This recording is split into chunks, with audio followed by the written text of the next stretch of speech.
देवो सर्वकार्येषु सर्वदा पुंडलीकवरदा हरी विठ्ठल श्री ज्ञानदेव तुकाराम पंढरीनाथ भगवान की जय।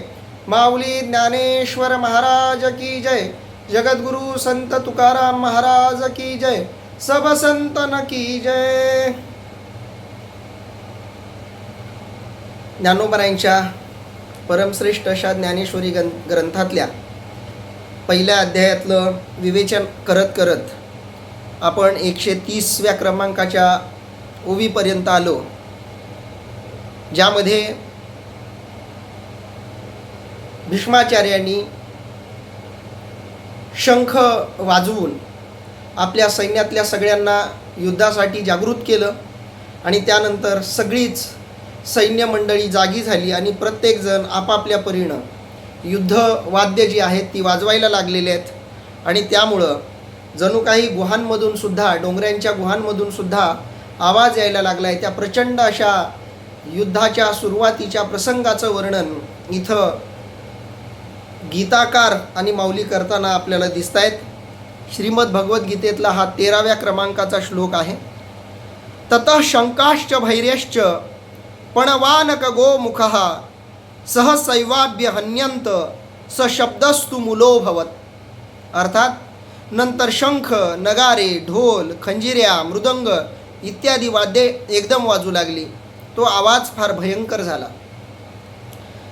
महाभारताच्या युद्धाच्या प्रसंगामध्ये भीष्माचार्यांच्या शंखनादाच्या नंतर इतर सर्व योद्धे जे वेगवेगळ्या प्रकारची युद्धवाद्य वाजवायला लागलीत, त्या सगळ्या युद्धवाद्यांच्या प्रचंड अशा घोषाचा जो परिणाम आजूबाजूला झाला, त्या सगळ्याचं वर्णन या श्लोकामध्ये भगवद्गीताकार करतायत आणि त्याचं वर्णन करताना माऊली म्हणतायत, उदंड संघ वाजते भयानके खा खाते महाप्रळयो जेते धाकडासी। अर्थात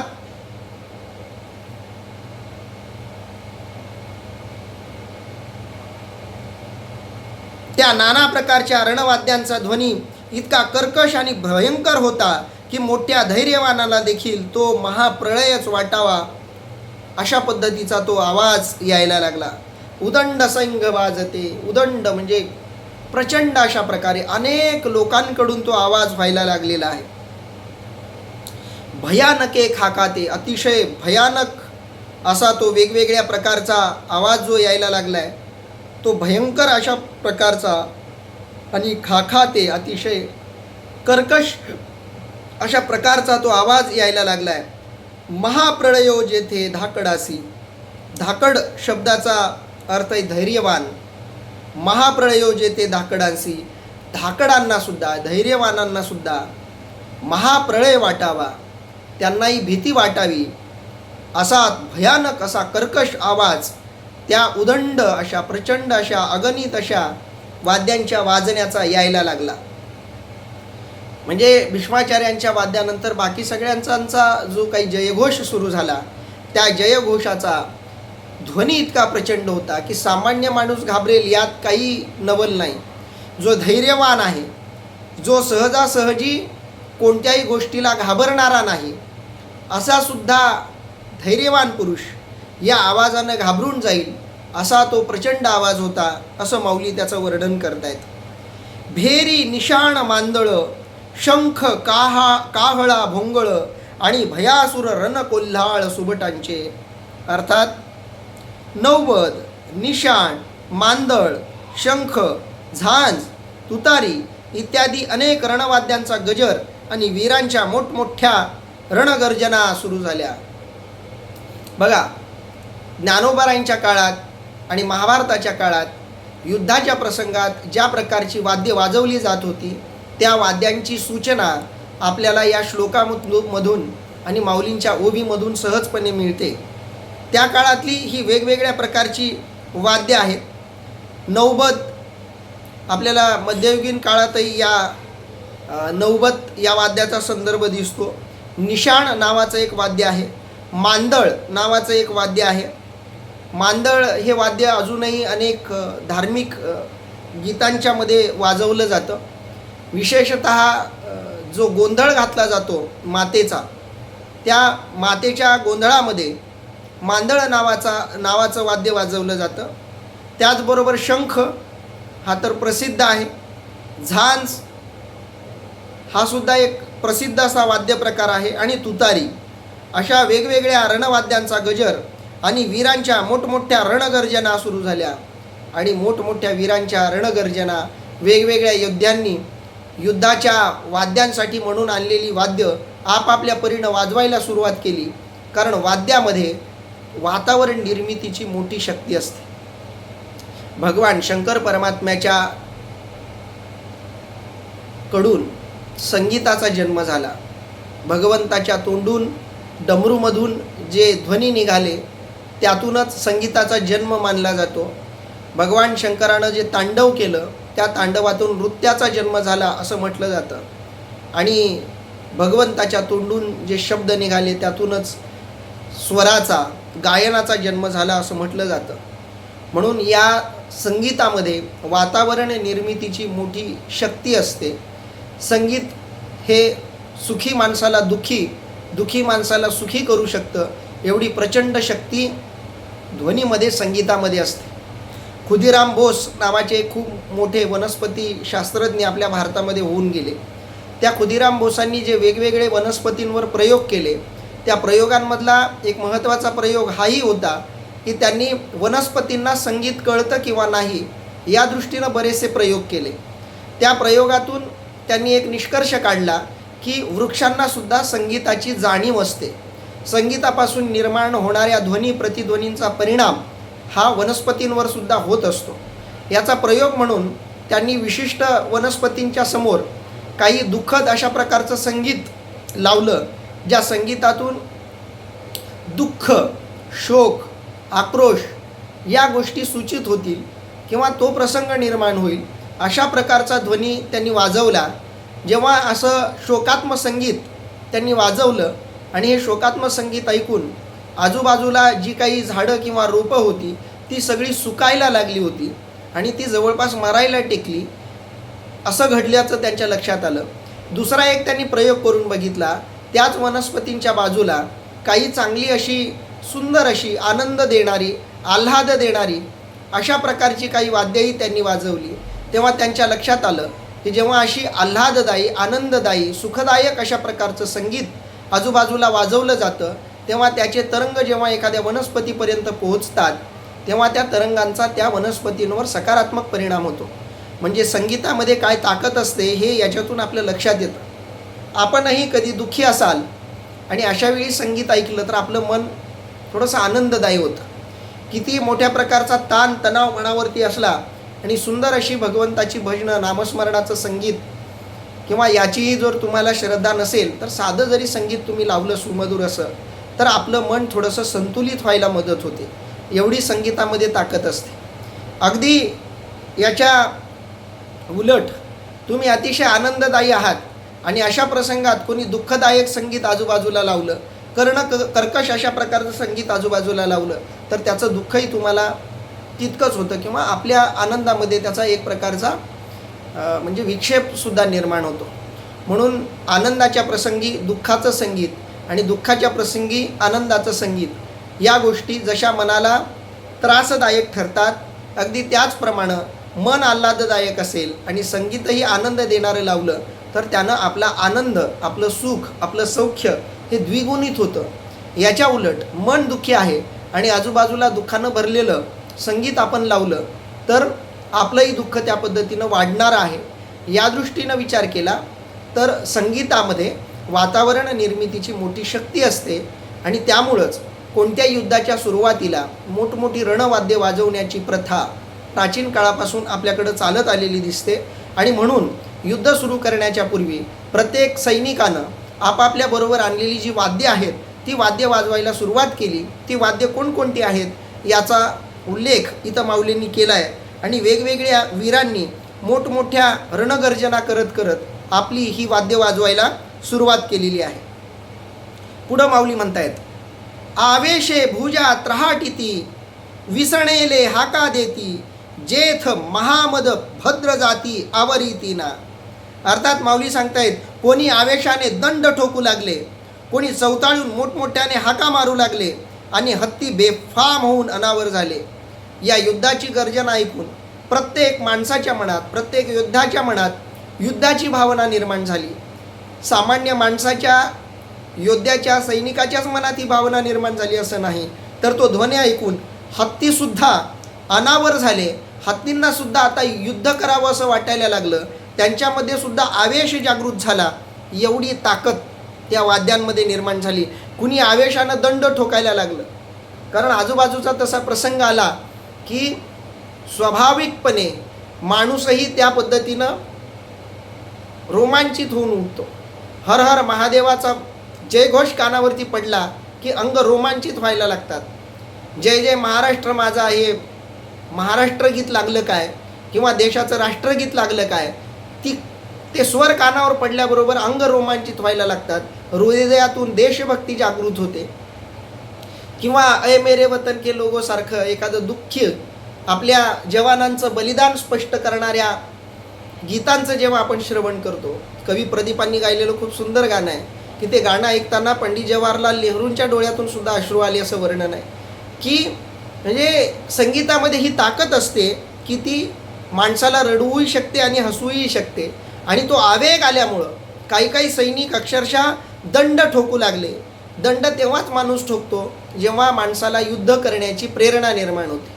खरं तर दंड थोपटणं ही मल्लयुद्धामध्ये समोरच्याला आव्हान देणारी, समोरच्याला मल्लयुद्धासाठी प्रोत्साहित आणि प्रेरित करणारी ही क्रिया आहे.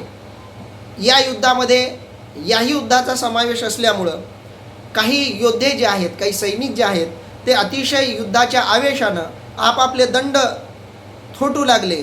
आवेशे भुजा त्राहटती, आवेशानं, अतिशय आवेश येऊन, भुजा म्हणजे हात, त्राहटती म्हणजे वाजू लागले किंवा ठोकू लागले, थोपटू लागले. या अर्थानं अतिशय आवाजाने येऊन ते आपले दंड थोपटू लागले आणि समोरच्याला जणू काही युद्धासाठी प्रेरित करायला लागले. विसणेले हाका देती, विसणेले या शब्दाचा इथं दिलेला अर्थ आहे चवताळलेले. हाका देती, चवताळल्यासारखं ते हाका द्यायला लागले, चवताळल्यासारखं ओरडायला लागले, चवताळल्यासारखं बोलायला लागले. एखादा माणूस चवताळला की तो विशिष्ट प्रकारचं काहीतरी विशिष्ट बोलायला लागतो. समोरच्यांना आपल्यावरती आक्रमण करावं आणि मग त्या आक्रमणाला प्रत्युत्तर म्हणून आपणही परत त्याच्यावरती आक्रमण करावं. या प्रकारची मानसिकता जशी युद्धाच्या वेळी निर्माण होते, अगदी त्याच प्रकारची मानसिकता इथं तयार झालेली आहे. आवेशे भुजा त्राहटती, विसणेले हाका देती. अतिशय चवताळून ते वेगवेगळ्या प्रकारच्या हाका द्यायला लागलेत.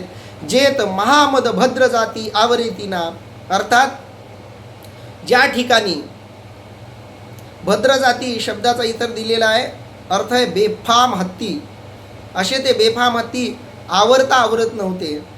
जेत महामद, महामद म्हणजे मदानं उन्मत्त झालेले, भद्र जाती म्हणजे हत्ती, बेफाम झालेले हत्ती असा त्याचा अर्थ आहे आवरितीना. आणि असे महामद असे बेफाम झालेले हत्ती आवरणार नाहीत अशी परिस्थिती निर्माण झाली. आता जिथं युद्धाचा प्रसंग आहे आणि हत्तींना सुद्धा आता कुणी आवरू शकणार नाही अशी परिस्थिती निर्माण झालेली आहे. अशा वेळी काय झालं बघा. ते तर भेडांची कवण मातू, काच या केर फिटतू, जेणे दचकला कृत्तांतू आंगणे घे. माऊली म्हणतायत त्या ठिकाणी भित्र्यांची काय कथा, जे कचरले ते तर कसपटाप्रमाणे उडूनच गेले. यमासुद्धा दहशत बसून तो इकडे तिकडे तोंड देखील करीनासा झाला. अगदी तो प्रचंड असा आवाज ऐकून, हत्तींचं बेफाम झालेलं बघून, वेगवेगळे योद्धे आपले दंड थोपटतायत हे बघून, त्याचबरोबर भयासूर असा तो रणकल्लोळ बघून, वेगवेगळ्या प्रकारची रणवाद्य ऐकून, जो हलक्या मनाचा माणूस होता, हलक्या हृदयाचा माणूस होता, जो भित्रा असा माणूस होता, त्यांचं काय झालं. तेथ म्हणजे त्या ठिकाणी भेडांची म्हणजे भित्र्यांची, कवण मातू, कवण म्हणजे काय, मातू म्हणजे गोष्ट, ते तर भेडांची कवन मातू. एवढा प्रचंड आवाज सुरू असल्यावर सामान्य भेकड माणसांची काय परिस्थिती झाली असेल. काच या केर फिटतू, काच या शब्दाचा अर्थ आहे कचरलेले, जे घाबरलेले आहेत, कचरलेले आहेत. हे सगळं काय चाललंय हेच ज्यांना कळलेलं नाही किंवा जे युद्धाच्या मानसिकतेनंतर आलेले आहेत परंतु प्रत्यक्ष युद्धाची परिस्थिती निर्माण झाल्यावर मात्र ज्यांच्या मनाला भीती वाटायला लागली, ज्यांना घाम फुटला, असे जे भित्रे माणसं आहेत त्यांचं काय झालं असावं याची नुसती कल्पना केलेली बरी. कारण जेने दचकला कृत्तांतू आन नेघे, ज्या प्रचंड अशा आवाजानं कृतांतू आताच शब्द येऊन गेला. काळ या अर्थानं हा शब्द आलेला आहे. जेने दचकला, ज्यामुळे दचकला म्हणजे घाबरला, भ्याला. कृत्तांतू म्हणजे काळ ज्याच्यामुळं घाबरला. आंग नेघे, आंग शब्दाचा इथं अर्थ आहे तोंड करीना, निघे.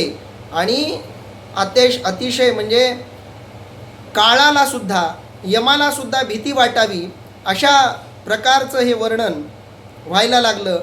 जे नामांकित योद्धे होते त्यांचं तर सोडूनच द्या, परंतु या आवाजामुळं अक्षरशः यमाला सुद्धा, काळाला सुद्धा कापरं भरलं, भीती वाटायला लागली. आंग नेगे शब्दाचा इथं दिलेला एक अर्थ आहे कापरं भरणं, अंगामध्ये कापरं सुटणं. एखादी भयानक भीतीदायक गोष्ट बघितली की अंगामध्ये कापरं भरायला लागतं, माणूस घाबरायला लागतो, थंडी वाजायला लागते, शरीर कुडकुडायला लागतं. अगदी काळाला सुद्धा ज्या आवाजामुळं, ज्या प्रलय भयंकर अशा आवाजामुळं अगदी काळसुद्धा दचकायला लागला, असा आवाज ऐकून सामान्य भेकड भित्र्या लोकांची काय गोष्ट झाली असेल, माऊली म्हणतायत त्यांचा तर विचारच न केलेला बरा. एका उभयाची प्राण गेले, चांगांचे दात बैसले, बिरुदाचे दादुले हिंवताती. बघा माऊली किती छान वर्णन करतायत. कित्येकांचे उभ्या उभ्यात जीव गेले. जे कोमल हृदयाची माणसं होती ते तर आवाज ऐकून मेलेच, उभ्या उभ्यात जीव गेले. जे धैर्यवान होते त्यांची दातखिळी बसली आणि जे नामांकित योद्धे होते त्यांच्या अंगास कापरे सुटले. बघा, जे एका उभयाची प्राण गेले, हे सगळं भयंकर असा हा सगळा आवाज ऐकून एकाचा उभ्या उभ्यात जीवच निघून गेला, घाबरून भीतीनं प्राणच निघून गेले. तो जाग्यावर उभ्या उभ्याच मरण पावला. असंही काहींच्या बाबतीत झालं असं माऊली म्हणतायत.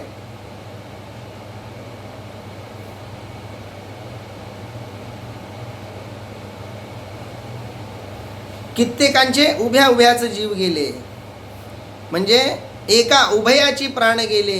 चांगांचे दात बैसले, चांगांचे म्हणजे यांच्यापेक्षा थोडे चांगले असलेले, म्हणजे थोडे धीर असलेले, धैर्यवान जे होते त्यांचे दातखीळ बसली. दातखीळ सुद्धा घाबरल्यावर दातखीळ बसते. हा एक आजार आहे दातखीळ बसणे, ज्याच्यामध्ये दोन्ही दात इतक्या गच्च पद्धतीनं चिकटतात की ते एकमेकांपासून वेगळेच होत नाहीत. आणि ही दातखीळ जर जास्त वेळासाठी बसली तर माणसाचा श्वास अटकून मरण्याची सुद्धा शक्यता असते. म्हणून दातखीळ बसली की त्याची दातखीळ काढण्यासाठी वेगवेगळे प्रयोग आपल्याकडे केले जातात. आता ते प्रयोग कोणते केले जातात याचं काही वर्णन करण्याचा इथं प्रसंग नाही, परंतु दातखीळ बसणं हा प्रसंग भीतीच्या वेळी मात्र आपोआप उद्भवतो. म्हणून जे सामान्य लोक होते ते उभाच त्यांचा जीव निघून गेला. कारण कृत्तांतसुद्धा ज्यांच्याकडं बघू शकणार नाही, कृत्तांताला म्हणजे काळालाही ज्याच्याकडं बघण्याची भीती वाटेल असा प्रचंड असा आवाज, प्रचंड असा प्रसंग तिथं उभारला गेलेला होता. आणि या प्रसंगी आलेला वाद्यांचा आवाज ऐकून काही लोक उभ्या उभ्या मरण पावले. जे थोडेफार त्यातले धैर्यवान होते त्यांची दातखीळ बसली. आणि बिरुदाचे दादुले हिंवताती, बिरुदाचे शब्दाचा अर्थ आहे जे नामांकित दादुले. बिरुदाचे म्हणजे बिरुद हा शब्द नामांकित, लोकप्रिय या अर्थानं आलेला आहे. बिरुदावली असा एक मराठीमध्ये शब्द या बिरुदापासून आलेला आहे. बिरुदावली शब्दाचा अर्थ आहे एखादी सन्माननीय पदवी जेव्हा मिळते तेव्हा त्याला आपण बिरुदावली म्हणतो. जसं कीर्तनकारांना हरिभक्तीपरायण असा शब्द प्रयोग केला जातो, तर हरिभक्तीपरायण ही एक अर्थानं बिरुदावली आहे. ते नावाच्या आधी लागलं की त्या नावाचं भूषण वाढतं. या अर्थानं बिरुद हा शब्द इथं आलेला आहे. बिरुदाचे या या शब्दाचा अर्थ आहे नामांकित असे जे वीर होते आणि ते असे जे नामांकित योद्धे होते त्यांच्याही अगदी अंगाला सुद्धा कापरं सुटलेलं आहे अशा पद्धतीचं वर्णन इथं माऊली करतायत. म्हणजे नामांकित योद्ध्यांनाही कापरं सुटावं, त्यांनाही भीती वाटावी, त्यांचंही अंग थरथरावं इतका प्रचंड असा तो आवाज होता, असं माऊली इथं वर्णन करतायत। ऐसा अद्भुत तुरबंबाळू ऐकोनी ब्रह्मा व्याकुळू देव म्हणती प्रळय काळू ओढवला आजी। अर्थात अशा प्रकारचा तो भयंकर वाद्यध्वनी ऐकून देव देखील व्याकुळ झाला आणि इंद्रादी देव तर आज हा प्रलयकालच ओढवलाय की काय असं म्हणायला लागले। आता या प्रचंड अशा ध्वनीचं, या रणवाद्यांचं जे काही मिश्रण झालं आणि त्यातून जो एक प्रचंड अकराळ विक्राळ असा ध्वनी निर्माण झाला, त्या अकराळ विक्राळ ध्वनीमुळं सैन्यांमध्ये असलेल्यांचं काय झालं हे तर माऊलींनी वर्णन केलंच, पण हा प्रचंड असा आवाज ऐकून अगदी ब्रह्मलोकामध्ये काय झालं याचं वर्णन करताना माऊली म्हणतायत, ऐसा अद्भुत तुरबंबाळू। अद्भुत शब्दाचा अर्थ आहे भयंकर, तुरबंबाळू शब्दाचा अर्थ आहे वाद्यध्वनी। तूर बंबाळ म्हणजे वाद्यध्वनी, असा भयंकर असा वाद्यध्वनी ऐकोनी ब्रह्मा व्याकुळू, अगदी ब्रह्मदेव सुद्धा व्याकुळ व्हायला लागला।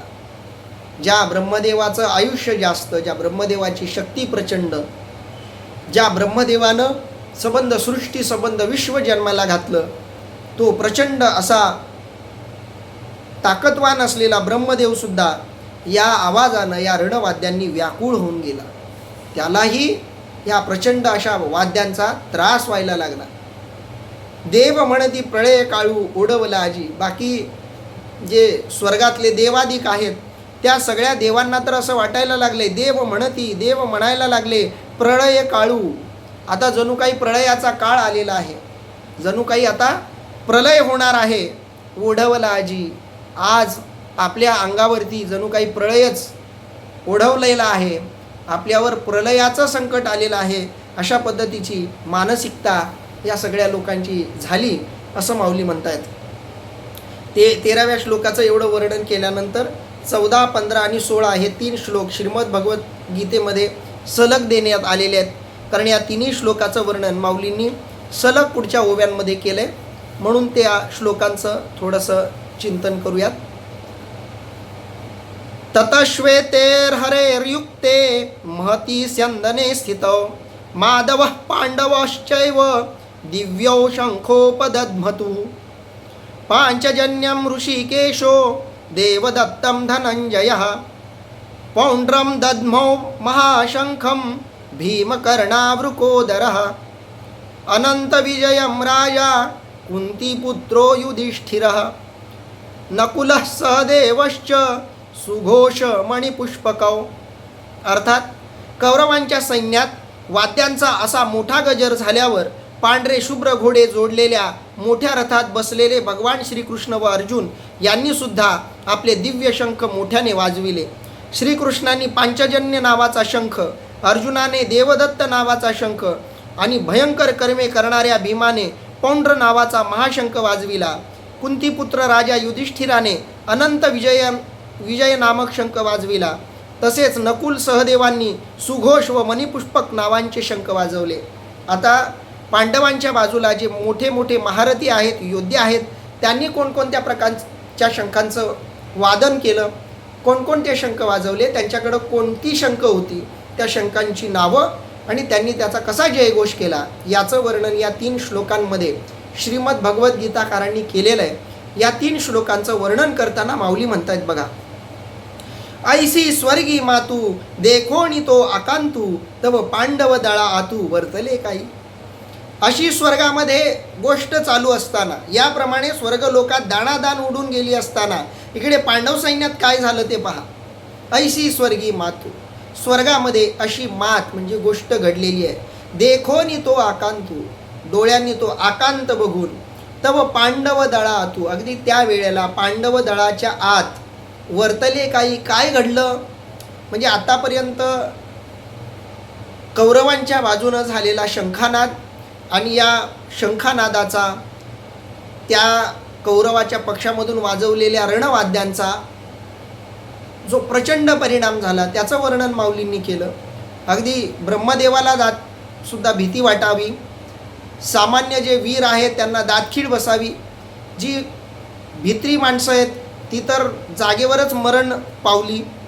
देवादिकांना सुद्धा वाटलं की आता प्रळय सुरू झाला की काय, असं सगळं चालू असताना, स्वर्गामध्ये अशी भीतीदायक परिस्थिती सुरू असताना, पांडवांच्या दळामध्ये, पांडवांच्या सैन्यांमध्ये काय घडलं याचं इथं माऊली वर्णन करतायत. ऐशी स्वर्गी मातू, अशी स्वर्गामध्ये गोष्ट घडत असताना, देखोनी तो आकांतू, तो आकांत बघून पांडव दळा आतू, पांडवांच्या दळाच्या आत वर्तले काही. आता काय वर्तलं बघा.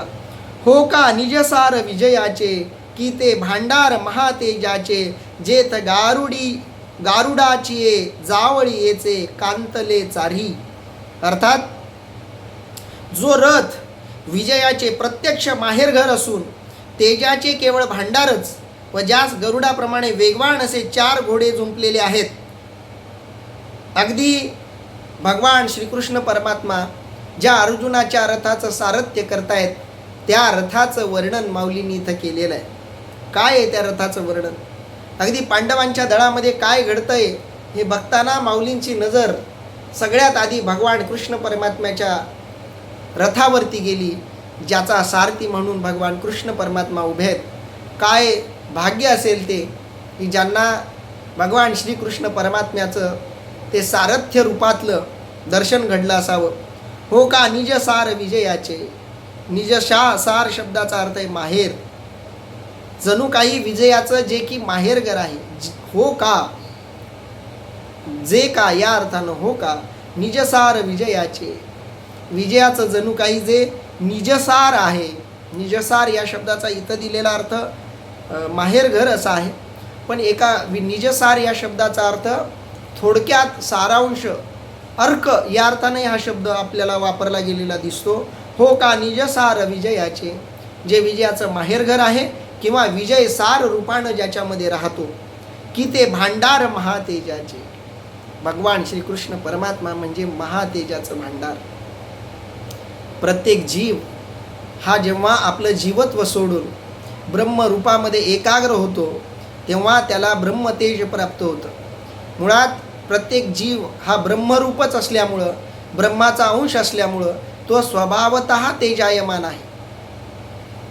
म्हणून आपल्या मध्ये म्हणजे या शरीरामध्ये जे चैतन्य नांदतं ते चैतन्य ऊर्जा रूप आहे, तेज रूप आहे. हे तेज जेव्हा जागृत होतं तेव्हा आपोआपच ब्रह्मरंध्रांच्या ठिकाणी प्रचंड अशा तेजाचा अनुभव येतो. ज्या ज्या लोकांना साधनेतला योग मार्गातला अनुभव असेल त्यांच्या हा अनुभवाचा विषय आहे की आत्मा जेव्हा ब्रह्मरंध्राच्या ठिकाणी स्थिर व्हायला लागतो तेव्हा आपोआपच ते क्षेत्र तेजायमान व्हायला लागतं. आणि हे कशाचं लक्षण आहे तर जीवाचा, ज्याला आपण ब्रह्माचा अंश म्हणू, ज्याला आपण आत्मा म्हणू, त्या आत्माचं हे स्वरूप आहे की तो आत्मा स्वभावतः तेजायमान आहे. तेज हे या आत्म्याचं दृश्य रूप आहे, अनुभवाला येणारं ते रूप आहे. आणि भगवान कृष्ण परमात्मा म्हणजे कोण तर असे सगळे जीव ज्याच्यापासून जन्माला येतात. आत्मा हा जर पाण्याचा थेंब असेल तर भगवान कृष्ण परमात्मा हे त्या थेंबाला निर्माण करणारा महासागर आहे. आणि म्हणून भगवान कृष्ण परमात्म्याचं वर्णन करताना माऊली खूप सुंदर वर्णन करतायत बघा. हो का निजसार विजयाचे, जे विजयाचं सार आहे की ते भांडार महातेजाचे. महातेजाचं जे भांडार आहे, ज्या म्हणजे प्रचंड महातेज ज्यांच्याकडं आहे, की ते भांडार महातेजाचे. जेत गरुडाचे जावळी येचे कांतले चारी. जावळी येचे शब्दाचा अर्थ आहे बरोबरीचे. माऊली वर्णन करतायत जो रथ विजयाचे प्रत्यक्ष माहेरघर असून तेजाचे केवळ भांडारच व ज्यास गरुडाप्रमाणे वेगवान असे 4 घोडे जुंपलेले आहेत. ओके, इथं भगवान कृष्ण परमात्म्याचं वर्णन नाही तर भगवान कृष्ण परमात्मा ज्या रथात बसले त्या रथाचं वर्णन आहे बघा. कारण भगवान कृष्ण परमात्मा इतके तेजायमान आहेत की ते ज्या रथात बसलेले आहेत तो रथही तेजायमान वाटायला लागलेला आहे. चेहऱ्यावर जर तेज असेल तर त्या तेजाचा परिणाम आजूबाजूच्या सगळ्या परिस्थितीवर आणि त्या तेजायमान व्यक्तीच्या समोर जी व्यक्ती बसली तिच्यावरही त्या तेजाचा प्रभाव आपोआप होतो. म्हणून भगवान कृष्ण परमात्म्याच्या या महातेजाचं प्रतिबिंब त्या रथावर पडल्यामुळं तो रथसुद्धा तेजायमान झालेला आहे.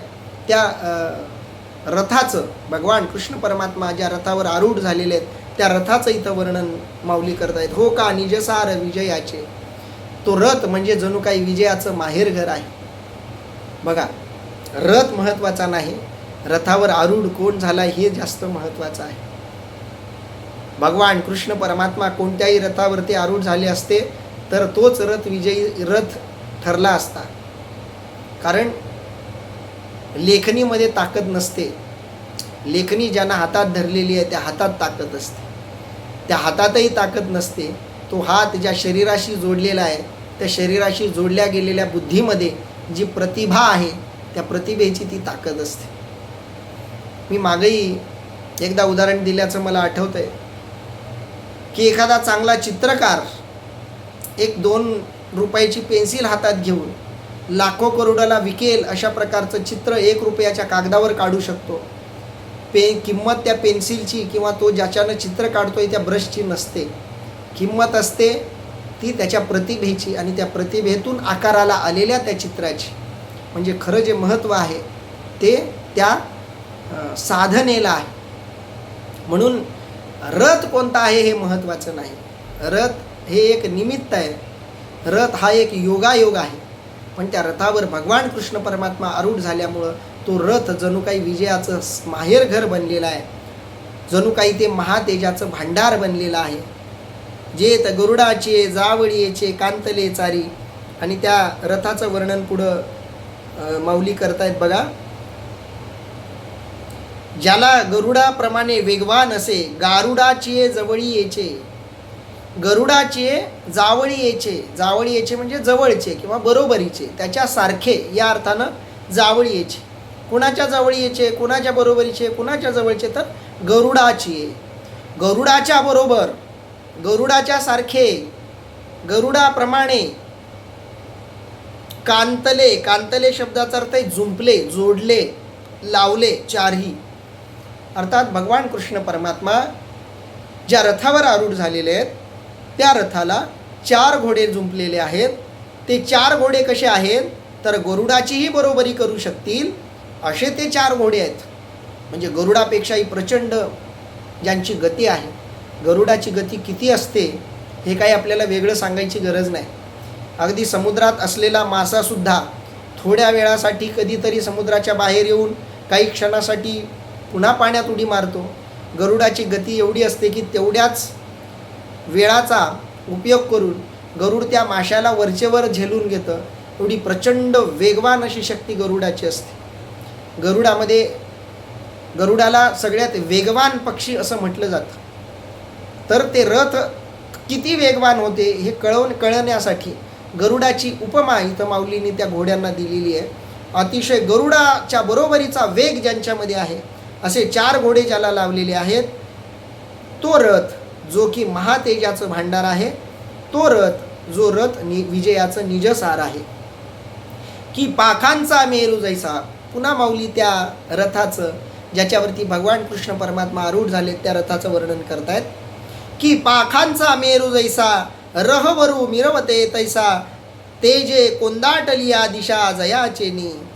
अर्थात पंख असलेल्या मेरू पर्वताप्रमाणे दिसणारा असा तो श्रेष्ठ रथ तेथे शोभला, त्याच्या तेजाने 10 दिशा भरून आल्या. की पाखांचा मेरू जैसा, बघा पाखांचा म्हणजे पंख असलेला, पाखांचा म्हणजे पंखांचा, की पंखांचा या अर्थानं मेरू जैसा, मेरू म्हणजे पर्वत, पर्वताचं नाव आहे मेरू पर्वत. प्रचंड असा मोठा पर्वतच पण ज्याला पंख आहेत. तो रथ असा वाटतो जणू काही प्रचंड असा मेरू पर्वत आहे, पण त्या मेरू पर्वताला काय आहेत म्हणजे पंख आहेत. म्हणजे चालू फिरू शकणारा पर्वत जणू काही तो रथ आहे. की पाखांचा मेरू जैसा रहवरू मिरवते तैसा. तो रथ जो आहे तो अशा पद्धतीनं तिथं मिरवायला लागलेला आहे. मिरवणं म्हणजे शोभायमान होणं. तो रहवरू मिरवत असे जैसा, तो रथ या पद्धतीनं शोभायला लागला, मिरवायला लागला. तेजे कोंदाटलिया दिशा जयाचेनी, ज्याच्या तेजानं आजूबाजूच्या 10 दिशा उजळून जाव्यात, ज्याच्या तेजानं हे सगळं कोंदाटून जावं, अगदी त्या पद्धतीनं तो रथ दिसायला लागला. जेथ अश्व वाहकू आपण वैकुंठीचा राणा जाण, तया रथाचे गुण काय वर्णू. अर्थात ज्या रथावर प्रत्यक्ष वैकुंठाधिपती श्रीकृष्ण सारथी होते, त्या रथाचे गुण कुठवर वर्णन करावे. जेथ अश्ववाहकू आपण, जेथ ज्या ठिकाणी, अश्ववाहकू म्हणजे सारथी, घोड्यांना वाहणारा, आपण म्हणजे स्वतः, वैकुंठीचा राणा जाणं, वैकुंठाचा राजाच जिथं घोड्यांचा वाहक बनलेला आहे, सारथी बनलेला आहे, तया रथाचे गुण काय वर्णू, त्या रथांचं मी काय वर्णन करू. अशा पद्धतीचं वर्णन इथं माऊली करतायत. भगवान कृष्ण परमात्मा म्हणजे ही काही सर्वसामान्य व्यक्ती नाही. वैकुंठीचा तो राजा आहे. भगवान विष्णू परमात्मा तो आहे. संबंध सृष्टीचं जीवन जो चालवतो, सगळ्या सृष्टीला जो पाळतो, पोसतो, तो भगवान कृष्ण परमात्मा अर्जुनाच्या युद्धामध्ये वापरल्या गेलेल्या रथाचं सारथ्य पण करतोय. त्या रथाचं इथपर्यंत माऊली वर्णन करतायत. आज आपण इथं थांबूयात. उद्या आपण 141 पासून 150 या क्रमांकाच्या ओव्यांचं चिंतन करूयात. आपण इथं थांबूयात. रामकृष्ण हरी. पुंडलिक वरदा हरी विठ्ठल, श्री ज्ञानदेव तुकाराम, पंढरीनाथ भगवान की जय. माऊली ज्ञानेश्वर महाराज की जय. जगद्गुरु संत तुकाराम महाराज की जय. सब संतन की जय. जय.